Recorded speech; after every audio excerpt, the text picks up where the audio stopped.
Selamat bergabung kembali dalam perkuliahan pelayanan prima. Hari ini kita sudah memasuki pertemuan ke-14. Topik yang akan kita bahas hari ini adalah implementasi pelayanan prima bagi seorang sekretaris. Pada pertemuan sebelumnya kita sudah membahas banyak tentang apa itu pelayanan prima. Pelayanan prima itu diperlukan untuk siapa saja, jenis atau klasifikasi pelayanan prima itu apa saja. Kita sudah mempelajari secara detail, termasuk pelayanan prima itu dibedakan ada pelayanan publik dan pelayanan di industri atau organisasi. Nah, sekretaris merupakan profesi atau seseorang yang akan memberikan yang pekerjaannya itu banyak memberikan dukungan atau banyak berhubungan dengan pelayanan prima. Nah, sekretaris sendiri termasuk dalam pelayanan yang dikelola atau yang dilakukan atau yang ada di organisasi atau perusahaan. Baik, uh, kita akan bahas satu persatu ya. Tujuan atau sasaran pembelajaran hari ini adalah pertama, apa itu tugas sekretaris? Jadi kita akan mengenal atau mengingatkan kembali tentang tugas-tugas sekretaris. Nah, apa kaitannya dengan pelayanan prima? Nanti kita akan bahas satu persatu. Nah, selanjutnya kita akan mengetahui juga tentang tugas dan peran sekretaris itu apa saja. Sehingga posisi atau kedudukan atau keberadaan sekretaris itu sangat dibutuhkan, sangat diperlukan di dalam perusahaan dan sangat erat dengan kaitannya dengan pelayanan prima. Nah, dalam menjalankan tugasnya tentu kita juga tahu dan paham bahwa seorang sekretaris itu membutuhkan membutuhkan penampilan dalam bertugas dalam menjalankan perannya atau menjalankan tugasnya di dalam sebuah perusahaan. Nah, kita akan kupas satu persatu dan kenapa posisi sekretaris itu sangat berkait erat dengan pelayanan prima. Nah, kita akan memasuki pada pengertian atau apa itu sekretaris yang tadi kita bahas ya. Mungkin saya tidak terlalu banyak mengulang banyak, tapi hanya menjelaskan secara poinnya bahwa sekretaris itu adalah sebuah profesi ya, profesi kita harus garis bawahi bahwa profesi yang bersifat asisten atau mendukung. Tapi asisten atau mendukung dalam tanda kutip mendukung siapa, asisten siapa. Jabatannya mungkin tidak bisa dianggap sebelah mata karena profesi sekretaris itu merupakan memiliki jabatan yang tinggi, menyangkut dengan dokumen kerahasiaan, dengan pimpinan dan pejabat-pejabat lainnya. Nah, maka kenapa kita akan bahas sekretaris? Karena memang di perusahaan yang sehat, perusahaan yang bagus, perusahaan yang besar, itu pasti akan memiliki sekretaris di mana tugasnya atau pekerjaannya itu sangat mendukung pimpinan yang ada di dalam perusahaan tersebut. Selanjutnya, kita seringkali mendengar bahwa gelar atau jabatan sekretaris itu apa sih gitu ya. Jadi kalau kita teringatkan kembali atau kita kita gali lebih dalam bahwa gelar sekretaris khususnya itu merujuk pada sebuah pekerja kantor.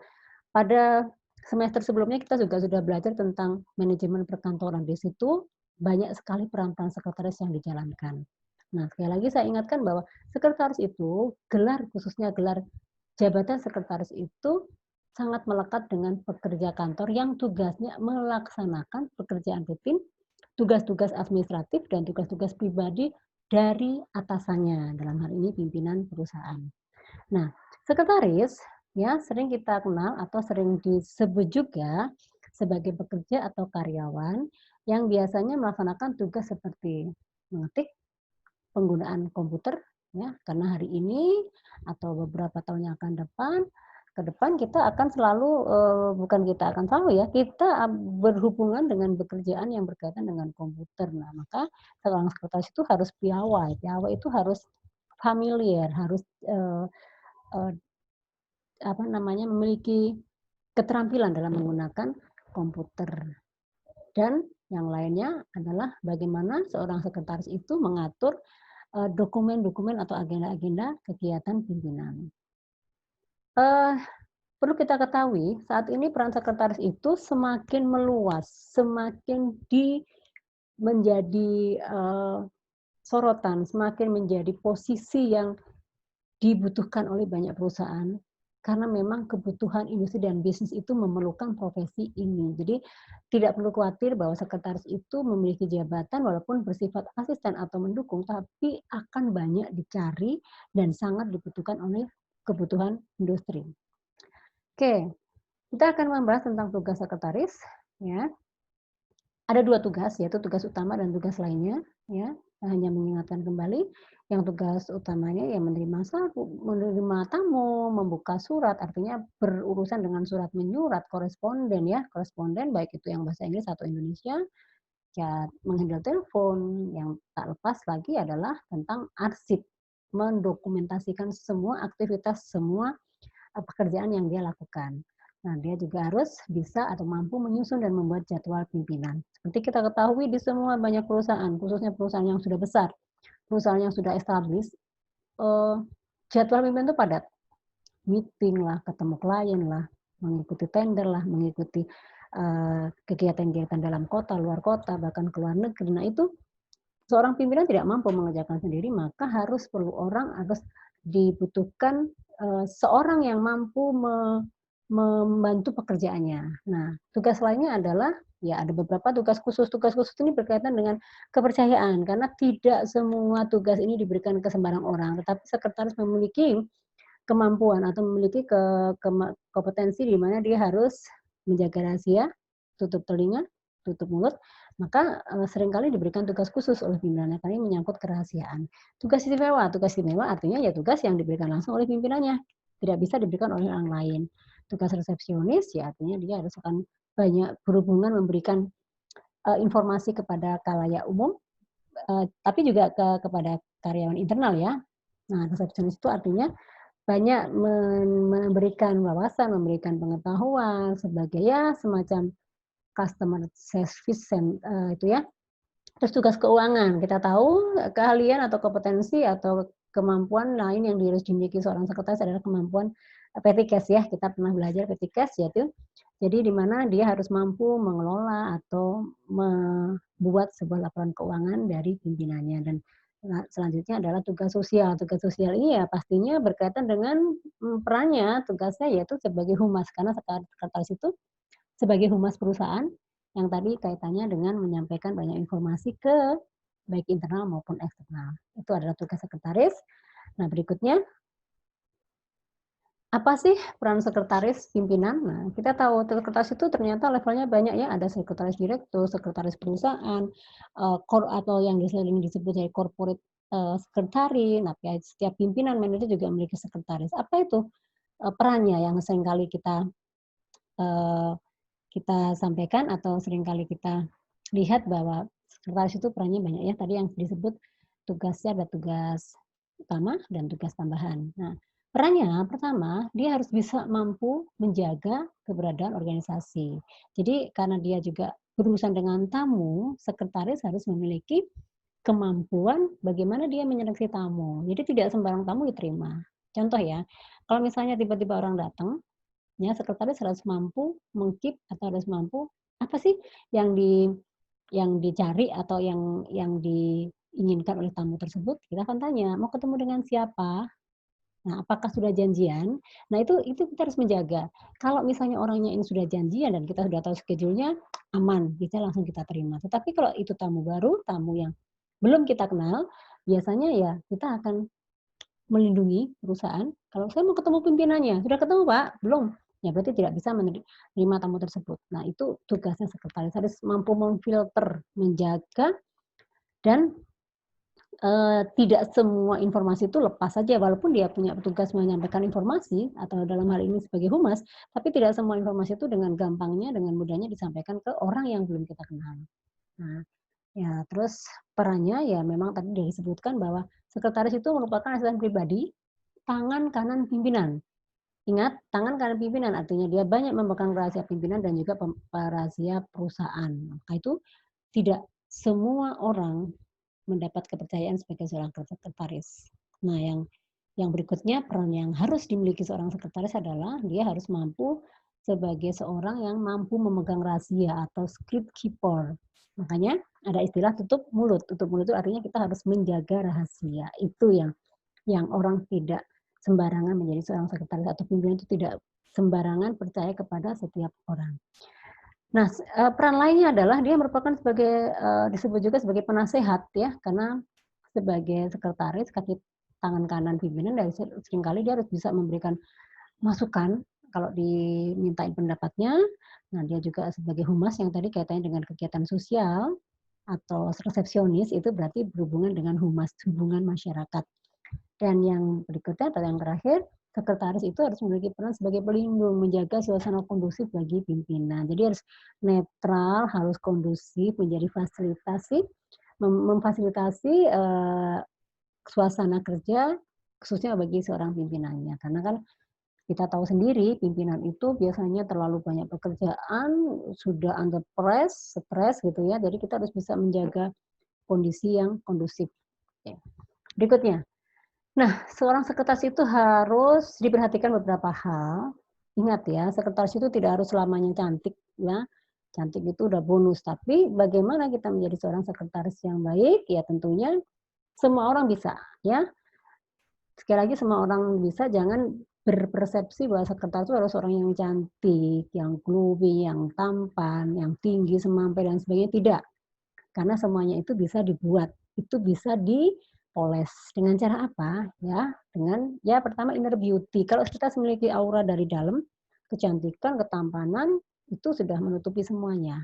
Nah, penampilan, memang seorang sekretaris itu perlu penampilan. Nah, penampilan itu kita bisa belajar. Jadi, kalau nanti misalnya kita berprofesi sekretaris, nggak usah takut ya, kalau misalnya kita merasa, "Kok saya nggak pede ya, saya punya keterampilan mengetik, saya punya kompetensi mengoperasikan komputer dengan baik, saya punya, eee, kemampuan berkomunikasi baik, tapi saya nggak pede karena saya kecil." Tidak, itu tidak harus, menjadi alasan, tapi itu bisa dilakukan dengan kita merubah penampilan. Merubah penampilan itu ya tidak harus dengan apa ya sekarang istilahnya oplas gitu ya, tidak perlu seperti itu, tetapi bagaimana kita membangun atau membuat perform kita itu menarik.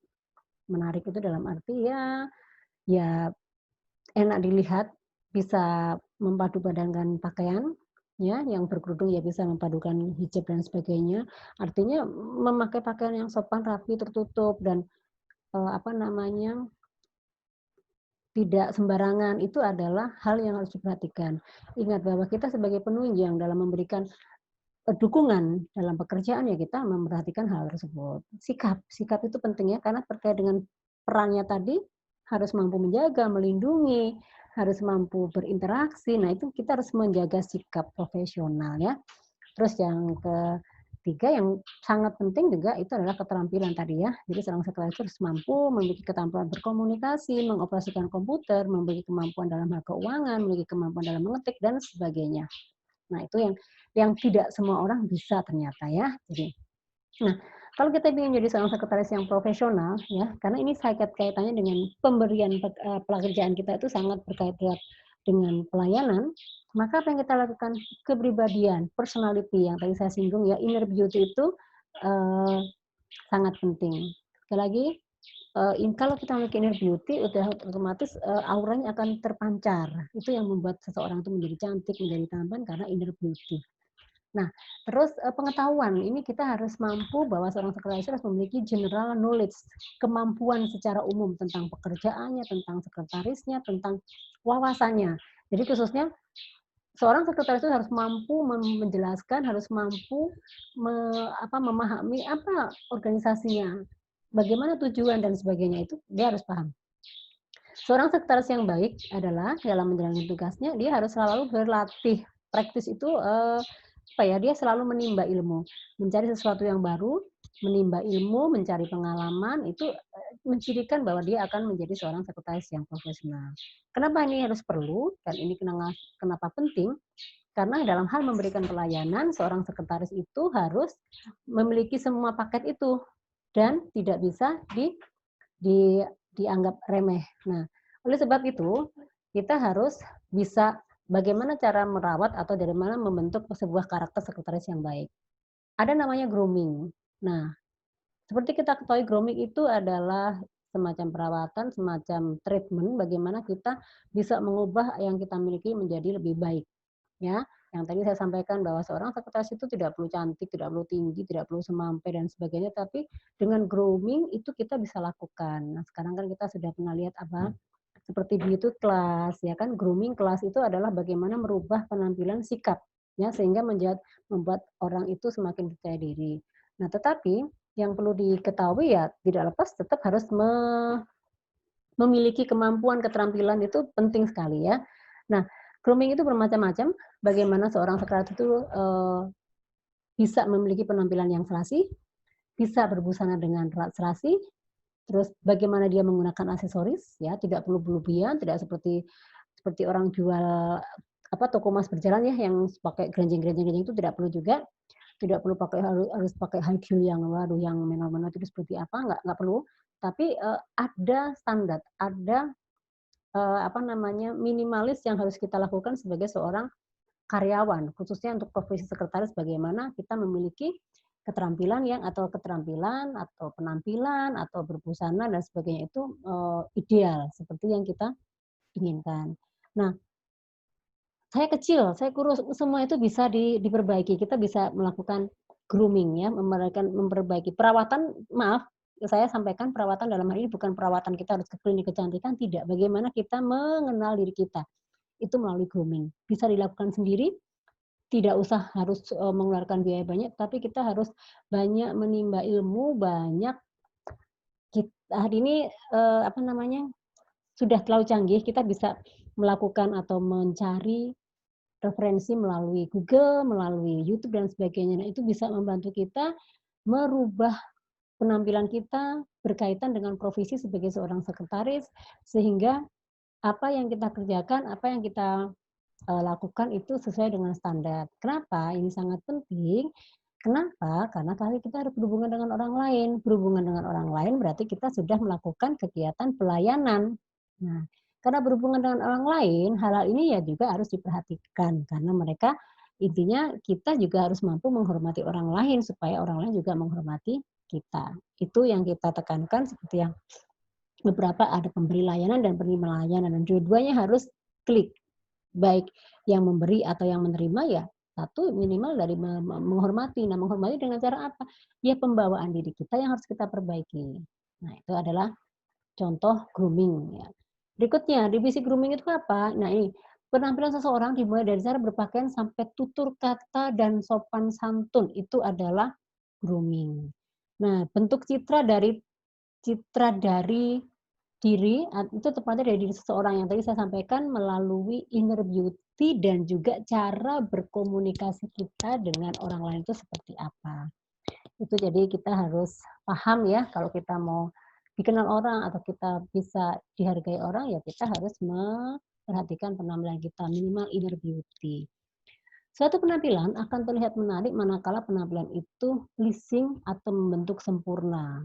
Pleasing membentuk sempurna itu artinya kita tahu diri, kita berada di mana, ya kan? Kalau kita di kantor ya pakailah baju yang sopan, tertutup ya seperti orang bekerja. Tidak mungkin kita ke kantor pakai daster. Itu adalah bentuk penampilan yang pleasing, artinya menyesuaikan dengan keadaan.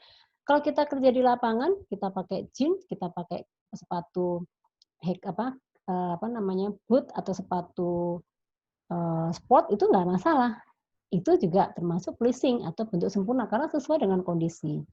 Nah, kalau kita berada di apa namanya, bekerja di rumah sakit, ya kita harus mengikuti protokol rumah sakit, tidak perlu pakai high heel, tidak perlu pakai dengan yang pakaian yang glamor, karena tidak sesuai dengan, apa namanya, dengan lingkungan pekerjaan. Itu yang dimaksud dengan pleasing atau bagaimana kita tampil sempurna sesuai dengan kondisi. Nah, kenapa grooming itu penting dalam penampilan prima, khususnya dalam kenapa kita harus memiliki, penampilan yang, eee, baik dalam memberikan layanan, kenapa? Karena grooming itu menjadi nilai lebih pada saat kita memberikan pelayanan. Coba kita ambil contoh, kalau kita memberikan pelayanan, bekerja dengan pakaian, ala kadarnya, pakai sendal, terus rambutnya tidak tertata rapi, orang yang menerima pelayanan kita itu langsung, merekam, mememori apa yang Anda lakukan, dan itu menjadi kesan. Berarti dianggap Anda tidak menghargai atau tidak serius dalam memberikan pelayanan. Tetapi pada saat Anda memberikan pelayanan dengan pakaian rapi, bersih, rambut tertata rapi, kerudungnya juga rapi, tidak acak-acakan, ya kan? Terus dia memiliki sikap yang baik, ya, terus tidak bau badan, komunikasinya bagus. kesan yang muncul dari seorang penerima layan pasti positif. Wah, luar biasa. Jadi itu akan rememorable-nya, reminder atau direkam oleh si penerima layanan, nilainya positif dan setiap ketemu Anda, dia tidak akan menolak. Artinya menolak itu dalam arti dia akan terpuaskan dengan sikap Anda, pemberian layanan Anda, komunikasi Anda, seperti itu. Nah itu makanya grooming itu penting dan itu sebenarnya bukan untuk sekretaris saja, tetapi karena konteksnya ini kita fokus ke sekretaris sesuai dengan jurusan ya, yang fokuskan ke situ. Sebetulnya semua pekerjaan ya butuh seperti itu ya. Grooming dalam penampilan prima berarti perawatan atau pemeliharaan. Ingat ya, perawatan ini yang dimaksud bukan perawatan dalam arti ke salon kecantikan ya. Ini perawatan itu merawat, inner beauty atau outer beauty yang kita miliki, merawat. Jadi nggak harus, eee, misalnya tanda petik kalau berhubungan dengan sekretaris perawatan pasti kecantikan, yang oplas, yang sedut lemak, apa dan sebagainya, bukan itu. Artinya perawatan itu kita tetap menjaga penampilan kita supaya dalam bekerja kita tetap profesional dan kita tetap bisa menghargai orang lain dan sehingga orang lain pun juga ikut menghargai kita, itu yang terpenting, kan? Nah, jadi saya ulang, grooming adalah penampilan prima, berarti perawatan atau pemeliharaan yang harus dilakukan agar seseorang mempunyai penampilan yang prima atau terbaik. Tuh. Semua orang pasti ingin ya memiliki penampilan prima berhubungan dengan siapapun, entah kita dengan pacar, dengan calon mertua, dengan orang lain, apalagi yang berbeda wilayah. Nah, itu sangat dipentingkan sehingga itu menjadi kesan bahwa seseorang itu memiliki kelebihan itu apa dan kemampuannya apa. Selanjutnya, kenapa grooming itu penting dalam hal melakukan pekerjaan terkait dengan pelayanan prima? Yang tadi saya bilang, penampilan merupakan citra diri yang terpancar dari seseorang yang dapat dilihat dari penampilan secara keseluruhan. Jadi sekali lagi saya tekankan bahwa untuk bisa memberikan pelayanan prima kepada orang lain, kepada karyawan atau klien atau pihak-pihak eksternal, grooming sangat penting, ya. Selanjutnya, nah sikap. Nah ini juga perlu ya, sikap. Sikap itu, attitude itu yang harus dijaga dalam melakukan pekerjaan dan itu harus dimiliki dan itu menjadi modal dan itu menjadi eh, kriteria yang terpenting dalam kita memberikan pelayanan kepada orang lain. Ya, entah itu sikap pribadi ya atau gaya penampilan, sikap. Jadi tidak tidak meremehkan, ya tidak glamor, sikap itu lebih ke attitude ya, kesopanan, keramahan, terus kepedulian, awareness dan sebagainya, itu adalah sikap. Jadi kalau kita memberikan pelayanan, mendukung atau membantu orang lain itu memang dibutuhkan sikap yang tadi diperlukan. Ada awareness, kepedulian, ada sikap, ramahnya, ada sikap memang mau menolong, mau berbagi dan sebagainya. Nah, itu adalah sikap. Nah, selanjutnya saya tidak banyak berpanjang kata karena ini sebenarnya sudah ada semua di materinya.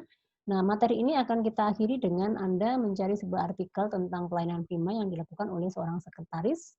Ya, silakan Anda googling di Google ya. Saya akan sampaikan tugasnya kapan harus diselesaikan. Setidaknya Anda akan paham pekerjaan sekretaris itu yang berhubungan dengan pelayanan prima itu apa saja. Tolonglah dianalisa apakah yang dilakukan itu sudah memenuhi standar atau klasifikasi atau pengklasifikasian dengan pelayanan prima dan tugas seorang sekretaris itu apakah sudah memenuhi dengan tadi ya, dengan apakah sudah memiliki sikap, knowledge, terus pengalaman, kemampuan dalam memberikan pelayanan primanya. Nah, silakan nanti kita kembali ke kampus dan kita akan bersama-sama mengerjakan tugas ini dan mohon bisa disesuaikan dengan deadline yang sudah ditetapkan di e-kampus. Semoga materi ini bisa memberikan manfaat, wawasan ya bagi teman-teman semuanya supaya kita lebih paham bagaimana kita memiliki sikap, memiliki kepribadian dalam hal memberikan pelayanan prima. Bagaimanapun kita bekerja untuk orang lain, bagaimanapun apa yang kita kerjakan merupakan bentuk dari pelayanan prima yang harus kita berikan. Tetapi dengan mengenal diri sendiri atau melihat ke dalam perilaku kita, sikap kita, penampilan kita itu juga penting. Sehingga orang yang kita berikan pelayanannya juga terpuaskan, dan orang yang menerima pelayanan kita itu akan mengingat kita atau minimal merekam bahwa kita sudah memberikan pelayanan terbaiknya untuk orang lain. Oke, saya akhiri. Semoga sekali lagi, semoga bermanfaat dan kita bertemu di pertemuan selanjutnya. Dan selamat mengerjakan tugas. Baik, selamat siang dan terima kasih.